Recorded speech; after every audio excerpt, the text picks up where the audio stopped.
Silakan pimpin doa nanti.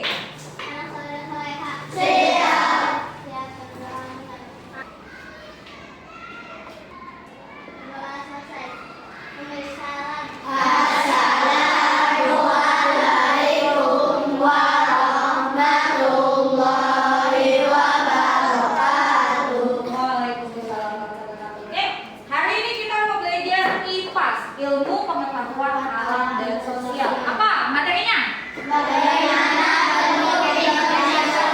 Teman-teman sudah misfit bekali dengan berbagai media.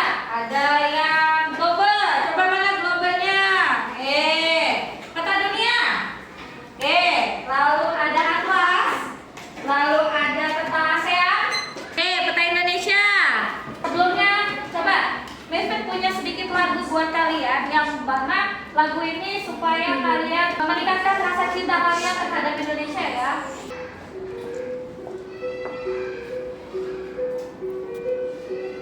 Ini negara merdeka.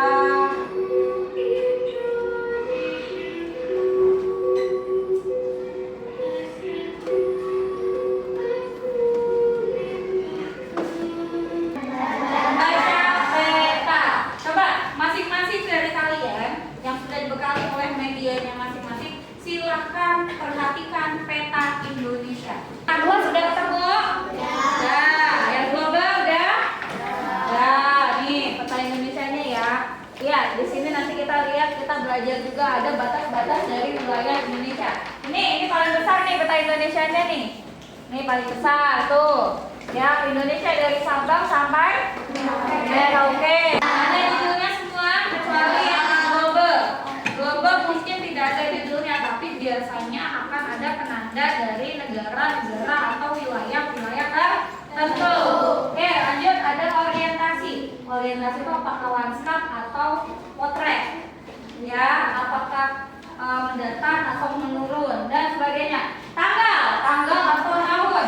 Cari, ada nggak di peta yang kalian pegang? Ada nggak?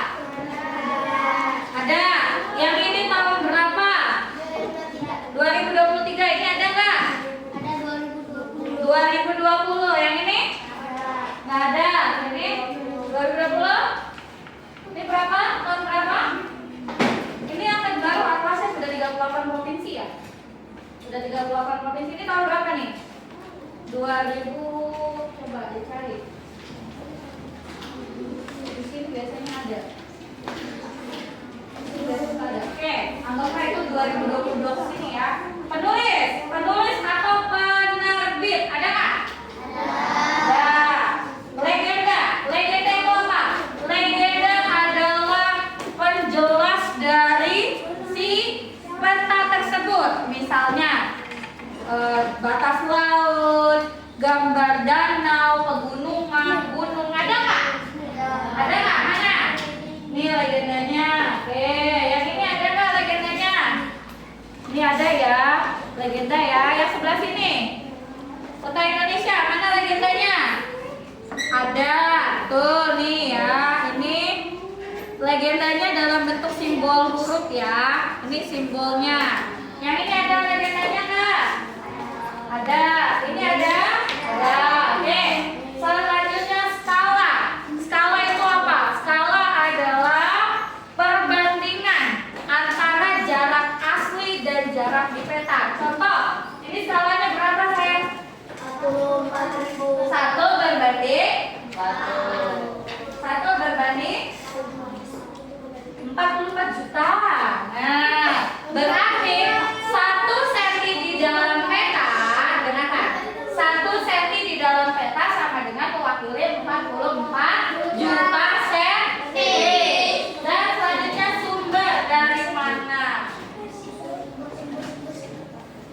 Oke, ini contoh dari peta nih. Ini ada legendanya, ada penulisnya, ada mana? Ada apa nih? Skalanya, orientasi, judul, tanggal, dan sumber. Lanjut, arah kardinal. Arah kardinal atau arah mata angin. Ada nggak? Ada nggak? Ada. Siapa yang tahu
mempengaruhi waktu.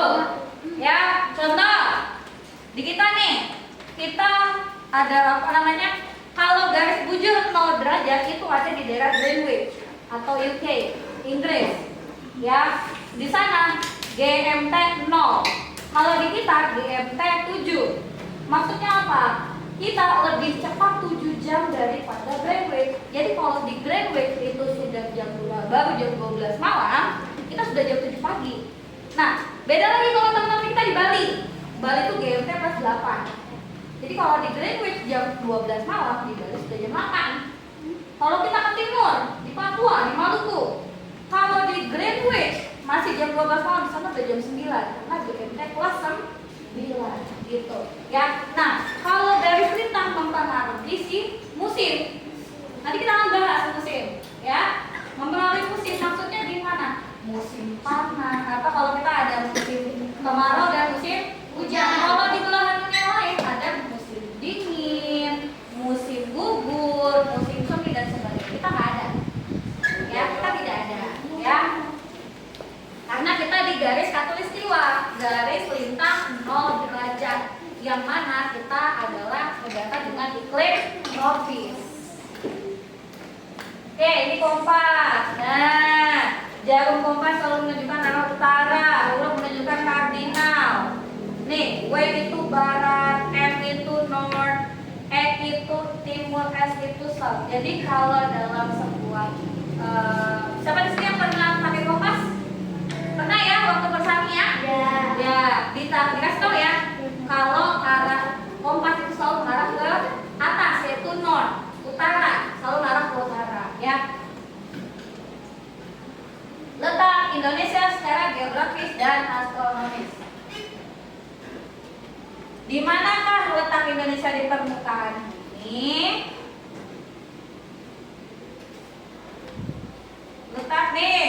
Letak geografis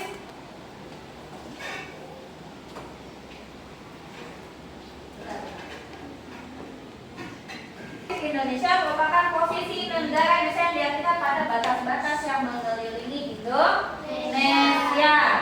Ya, nah lihat di sini. Nih, biasanya dibatasi oleh apa?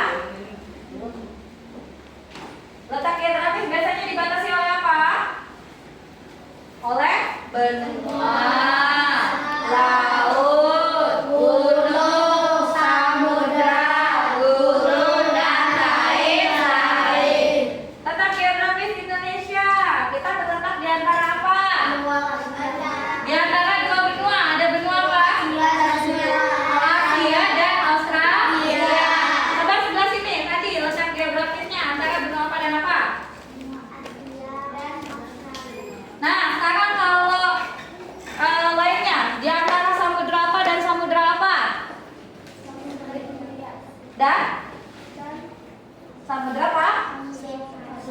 Pasifik. Samudra itu apa? Lautan yang sangat luas. Karena Indonesia ini adalah negara yang luas sekali perairannya, ya. Itu kenapa? Jangan salah, seringkali kita dicolong ikannya. Mau kalian dicolong ikannya sama negara lain? Nah, padahal kita punya kekayaan alam yang sangat melimpah. Karena itu tadi, kita adalah negara yang kaya. Batas geografis. Batasnya utara berbatasan dengan negara selatan. Terus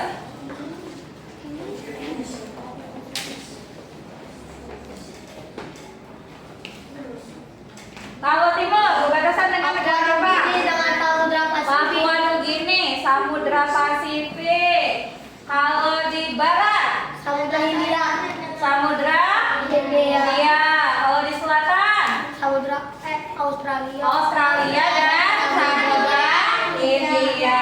Jadi kita punya tetangga ya guys. Kita punya negara tetangga guys. Ada Australia, Filipina, Timor Leste. Batas negara kita di bagian selatan apa? Australia dan Samudra Hindia. Australia dan Samudra Hindia. Oke, pengaruh. Ternyata letak geografis itu punya pengaruh, teman-teman. Apa pengaruhnya? Yang pertama, Indonesia menjadi jalur perdagangan. Jadi dulu kalau kita lihat sejarahnya orang-orang dari semua ke Indonesia. Buat belanja di Indonesia. Belanja apa? Rempah-rempah ya. Dan mereka berjualan juga. Jadi jalur perdagangan. Terus keragaman budaya, ekosistem yang kaya, flora faunanya menjadi tujuan pariwisata karena banyak laut, pantai, bukit dan sebagainya. Terus diapit dua samudra yang mengakibatkan musim yang mempengaruhi cuaca, suhu dan musim iklim. Diapit cincin api Pasifik, yaitu adalah Ring of Fire. Ya, seperti yang sudah dibilang sebelumnya bahwa Indonesia ini punya cincin api yaitu di gunung-gunung berapi yang sangat banyak. Ada Gunung Merapi. Yang dekat dengan kita nih, apa? Gunung Krakatau. Yang kalau meletus luar biasa. Ya, dan sebagainya. Oke. Terus selanjutnya adalah letak astronomis. Nah, letak astronomis adalah letak berdasarkan garis lintang dan garis bujur. Oke, yang mempengaruhi musim dan waktu. Maritim dan agraris. Satu gambar apa yang sebelah sini? Nelayan. Yang di laut yang ini? Petani. Kenapa ya? Apa hubungannya dengan negara maritim dan agraris? Oke. Negara maritim. Negara maritim adalah negara yang negara kepulauan, negara yang banyak pulaunya, yang mana negara yang sebagian besar wilayahnya dan terakhir memiliki armada militer laut. Ya. Manfaatnya Sumber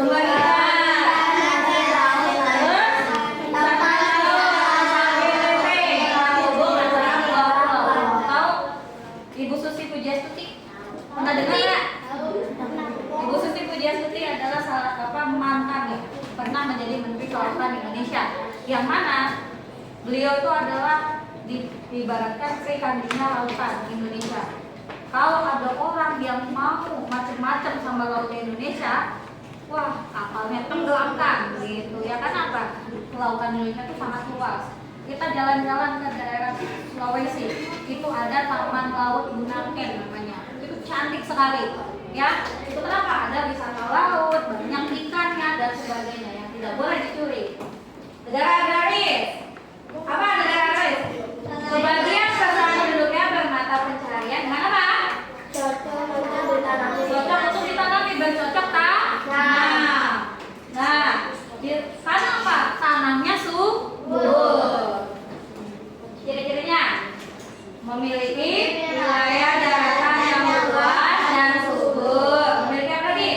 Sawah, ladang, dan kebun yang luas. Hasil pertanian sebagai sumber utama makanan. Penduduknya banyak yang bekerja di sektor pertanian. Oke, kenapa Indonesia memiliki tanah yang subur? Karena banyak gunung berapi aktif. Jadi kalau ada gunung berapi aktif lalu memuntahkan lahar, memuntahkan abu-abunya itu bisa membuat tanah menjadi subur, gitu ya teman-teman. Budayanya apa aja budayanya? Nih, apa? Perahu tradisional. Apa lagi? Festival panen.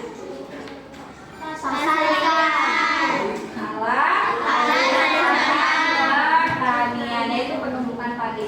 Siapa yang mau kuis? Siapa yang mau kuis? Kita kuis ya.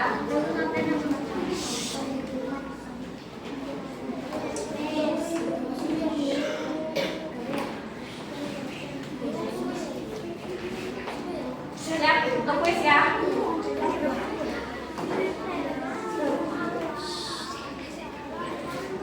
Jeng.